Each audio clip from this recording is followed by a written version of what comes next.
सर्वप्रथम माँ शारदे को कोटि कोटि नमन और वंदन।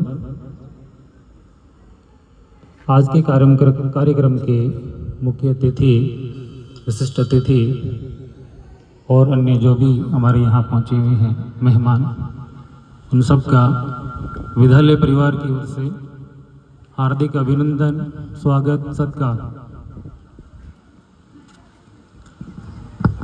आए हुए मेहमानों ने आपको जो अपने अनुभवों का लाभ दिया, आपका मार्गदर्शन किया, अपना स्नेह आशीर्वाद दिया, उम्मीद है आपको निरंतर प्रेरित करेगा और आने वाले समय में आपके लिए बहुत लाभदायी होगा। जैसा कि हमारे छोटे भाई राम निवास जी ने कहा कि ये जो भी अनुभव के लाभ आपको मिल रहे हैं, इनको एग्जीक्यूट करना ज़रूरी है, अमल में लाना ज़रूरी है, अन्यथा ये बातें रह जाती हैं।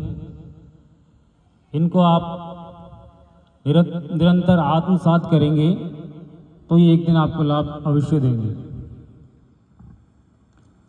श्रीमान मुजीबर जी ने आपको बताया कि किसी भी लक्ष्य के लिए आप 1000 दिन दे दीजिए, आप कामयाब हैं। एकदम सत्य बात है। मन से आप एक बार 1000 दिन आप उससे किसी भी लक्ष्य को दे दीजिए, वो आपका हो जाएगा।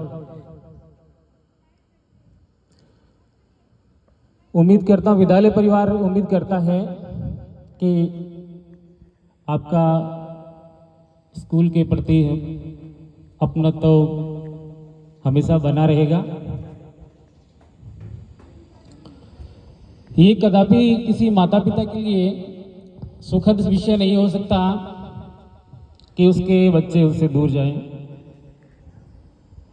वो बड़ी कष्ट और वेदना झेलता है उस वक्त जब अपने बच्चों को वो अपने से दूर करता है।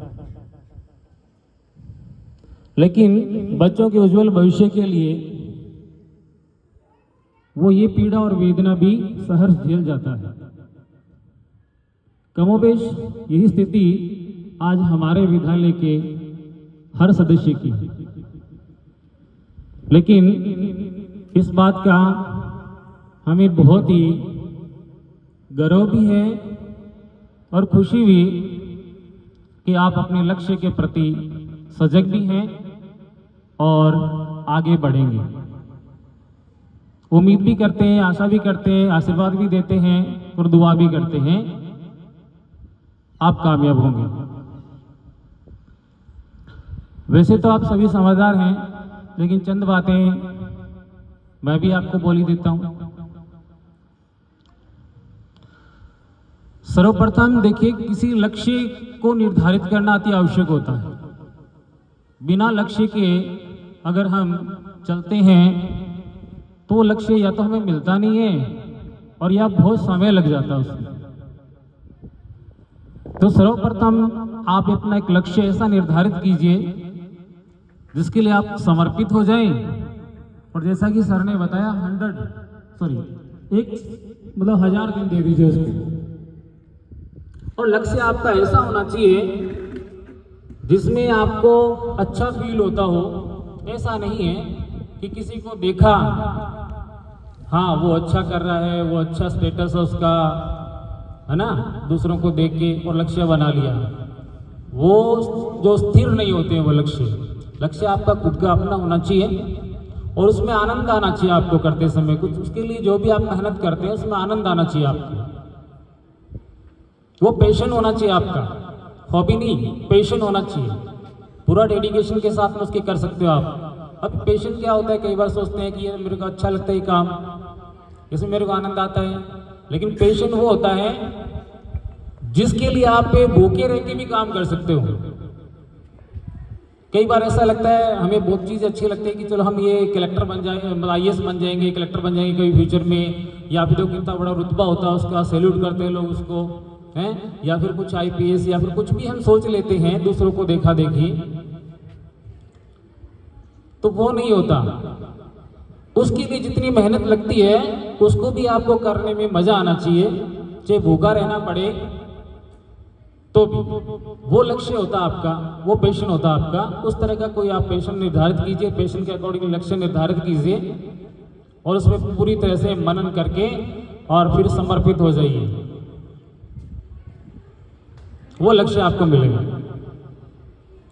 दूसरी बात है, लक्ष्य तो आपने निर्धारित कर लिया, उसके बाद में होती है कि उसके लिए हम मेहनत करते हैं, उसमें क्या क्या हमें जरूरी चीजें होती हैं।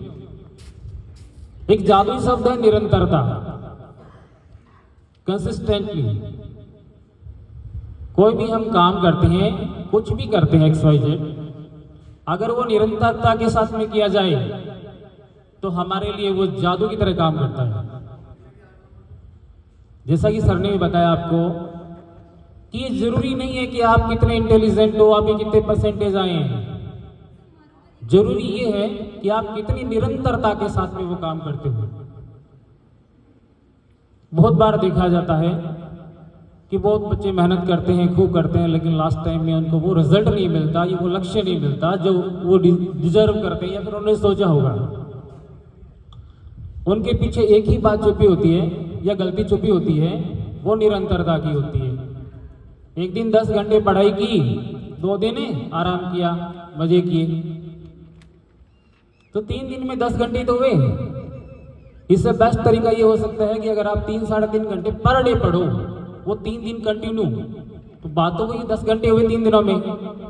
लेकिन अगर कंटिन्यूटी के साथ में पढ़ते हैं, आप मिस नहीं करते हैं, वो ज्यादा बेनिफिशियल है उस 10 घंटे की वजह। तो तात्पर्य है कि आप निरंतरता के साथ काम करें।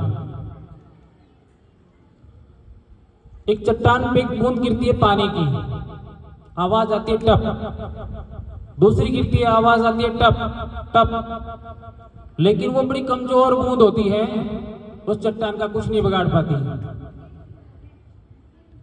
लेकिन सोचो अगर वही निरंतरता के साथ में गिरे तो चट्टान का सीना तोड़ देती है, चीर देती है उसको।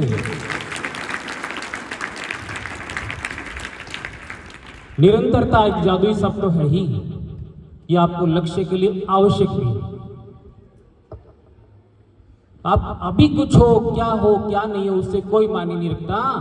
आप पूरी निरंतरता के साथ में लग जाइए, आपको वो लक्ष्य मिलेगा ही मिलेगा। निरंतरता जरूरी है। अगर प्रतिदिन आप 0.1% भी अपने आप को इंप्रूव करते हो, 0.1%, 1 का 10वां हिस्सा, तो 1 साल में आप 37% से 40% तक इंप्रूव कर जाओगे, ग्रोथ कर जाओगे। 1 साल में, मात्र 1 साल में। तो सर ने तो 3 साल का है ना, हो गया ना 100%।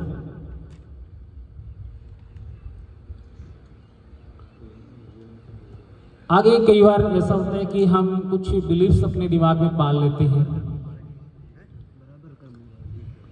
सराउंडिंग में हमारे आसपास जो भी एनवायरनमेंट होता है, उसको देखकर, उसको सुनकर हम कुछ अपने दिमाग में बिलीफ्स पैदा कर लेते हैं, या हो जाते हैं, नेचुरली हो जाते हैं।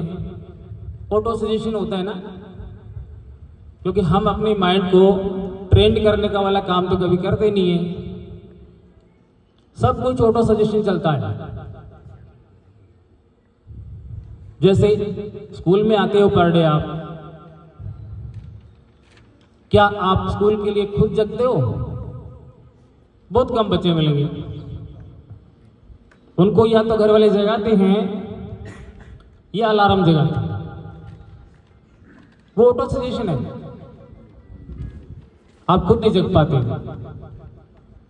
लेकिन जिस दिन हमें अनिवार्य रूप से कहीं जाना होता है, इमरजेंसी में जाना होता है, सुबह जल्दी ट्रेन पकड़नी है, बस पकड़नी, या फिर कोई ऐसा अर्जेंट एग्जाम है आपका, उसमें जाना, आपको 4 बजे उठना है, 3 बजे उठना है, 5 बजे उठना है, तो फिर देखो आप 1 घंटा पहले उठ जाते हो बिना अलार्म के। तो वो कैसे होता है? क्योंकि उस दिन आपने अपने माइंड को सजेशन दिया हुआ होता है कि देख, ये मेरा बहुत ही अर्जेंट काम है, इमरजेंसी है, जाना ही जाना है मुझे तो आज। तो माइंड भी वैसा ही काम करता है, आपका ऑर्डर का पालन करता है और आपको वो सचेत रखता है, सुबह जल्दी उठवा देता है। अदरवाइज हम तो क्या करते हैं, सोते हैं, उठते हैं, बस लगा देते हैं जगाने वाले, रुकते रहते हैं, चलता रहता है काम। तो ये क्या होता है, ऑटो सजेशन होता है हमारे माइंड में। तो ऑटो सजेशन एक्टिवेट रहता है और जो कुछ चीज़ें हमें मिलती हैं एनवायरनमेंट से, वातावरण से, वो चीज़ें हम एक्सेप्ट करते हैं और अपने आप को बिलीव बना बना के अपने आप चलते रहते हैं। गाय दूध देती है? बताओ, गाय दूध देती है? नहीं, गाय का दूध निकालना पड़ता है, गाय दूध नहीं देती है। अच्छा, कुछ खोने के लिए हाँ पाना नहीं, सॉरी खोना नहीं पड़ता, क्या करना पड़ता है? करना पड़ता है। कुछ ऐसे इस तरह की कोड्स हैं जो हम पुराने समय से पढ़ते आ रहे हैं या सुनते आ रहे हैं। गाय दूध देती है, कुछ करने के लिए कुछ खोना पड़ता है। और जिसके पास कुछ खोने के लिए नहीं हो, इसका मतलब वो कुछ नहीं कर सकता। ये गलत, रॉन्ग कोटेशन है। अकेला चना भार नहीं फोड़ सकता, सुना है ना आपने मुहावरा को, लोकोक्ति जो भी है ये सुना है ना? ये भी गलत है। अकेले चने ने भाड़ तो क्या पहाड़ तोड़ दिया था, सुना है आपने दशरथ मां जी का नाम? ये सारी गलत कोटेशन है। ये क्या करते हैं, अपने माइंड के अंदर ऑटो सजेशन डालते डालते डालते इस तरह का हमारा बिलीफ बना देते हैं कि हम कुछ भी करने से पहले, कुछ भी डिसीजन लेने से पहले इन्हीं का सहारा लेते हैं। हमारा माइंड हमारा यही ट्रेंड कर देता है हमको कि अकेला आदमी कुछ नहीं कर सकता, जबकि अकेला आदमी कर सकता है। दूसरे साथ हो जाए तो नहीं कर पाएगा, क्योंकि टांग खींचने वाले बहुत होते हैं ना, सबका माइंड एक जैसा नहीं होता ना। तो कुछ बिलीफ्स हैं, उनको चेंज कीजिएगा। ऑटो सजेशन पे अपने माइंड को ले जाने दीजिएगा। निरंतर माइंड को ट्रेन कीजिए, अच्छे विचारों से उनको पोषण दीजिए, अच्छी चीजें पढ़ें। आपका भविष्य तो उज्जवल है ही, क्योंकि आपको छोटे से बड़े देखा है, पढ़ाया है। तो हम आपके माइंड को अच्छी तरह से जानते हैं कि आपका उज्जवल भविष्य सभी का, उसमें कोई दोहरा नहीं है।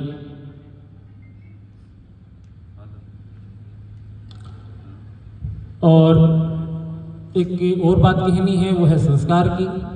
देखो बच्चों, आप उच्च पदों पे आसीन होंगे, इसमें कोई दोहरा नहीं है। अच्छे मुकाम हासिल करेंगे, इसमें भी कोई आपको किसी भी को आपत्ति भी नहीं है, और किसी में वो मन में कहीं शंका नहीं है।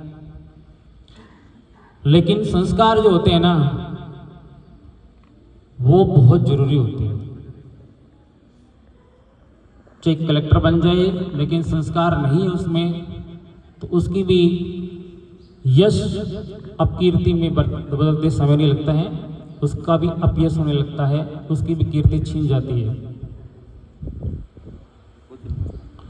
तो संस्कार साथ में रखना, अपनी जड़ों को मत भूलना।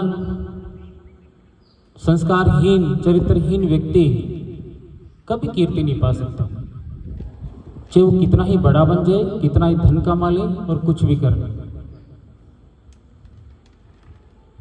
संस्कारवान बने रहना, सर्वप्रथम इस बात का ध्यान रखना। एक अध्यात्म से जुड़े रहना, ईश्वरीय कृपा होती है, अवश्य होती है, उसको मन में साथ रखना। वो आपका हर वक्त भला करेंगे, आपका साथ देंगे। आप अकेले एंटाइटी नहीं हो सकते। कुछ भी आप डिसीजन लेते हैं, उससे बहुत लोग, आसपास के बहुत लोग प्रभावित होते हैं। इसलिए जो भी डिसीजन लेते हैं बहुत सोच समझ के। एक बात और कहना चाहेंगे आपको, देखिए आप भविष्य में जहाँ भी अच्छी जगह पढ़ेंगे तो हमसे अच्छे अध्यापक मिलेंगे आपको, हमसे अच्छे गुरुजन मिलेंगे। लेकिन एक चीज़ का दावा करता हूँ मैं कि आपको उगम जी जैसे अभिभावक नहीं मिलेंगे, शिवदास जी जैसे संरक्षक नहीं मिलेंगे। इनको मैंने देखा है, साल 2 साल की बात नहीं है, शुरुआत से लेके आज तक, और आप भी देखते आ रहे हो, ये यही मिलते हैं। इनका ये स्थान है ना, ये चाहे तो ऐसे में बैठ जाएं, कौन रोकता है इनको। लेकिन आपके भविष्य के लिए, आपकी खुशी के लिए, आपकी उज्जवल कामना के लिए ये यहीं बैठते हैं, चाहे धूप हो, छाँव हो, बारिश हो, कुछ भी हो, यही मिलते हैं।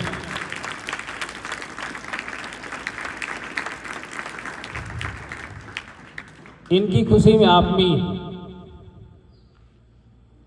आपको हंसता देखते हैं, आपको खिलखिलाता देखते हैं, तो इनको बड़ी अच्छी अनुभूति होती है। आपको सख्त नजर आते होंगे, अंदर से बड़े मृदु हैं।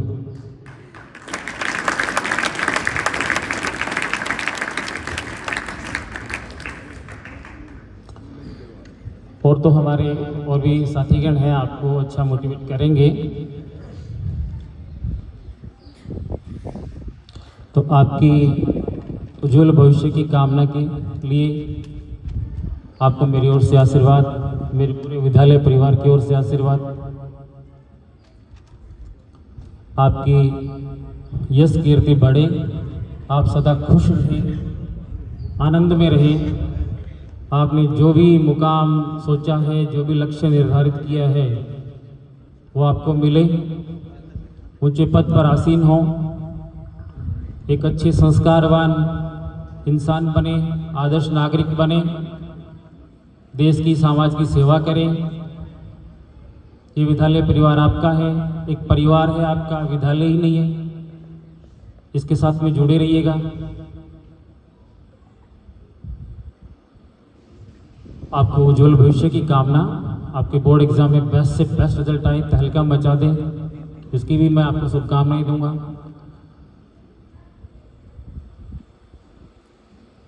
और तो क्या बस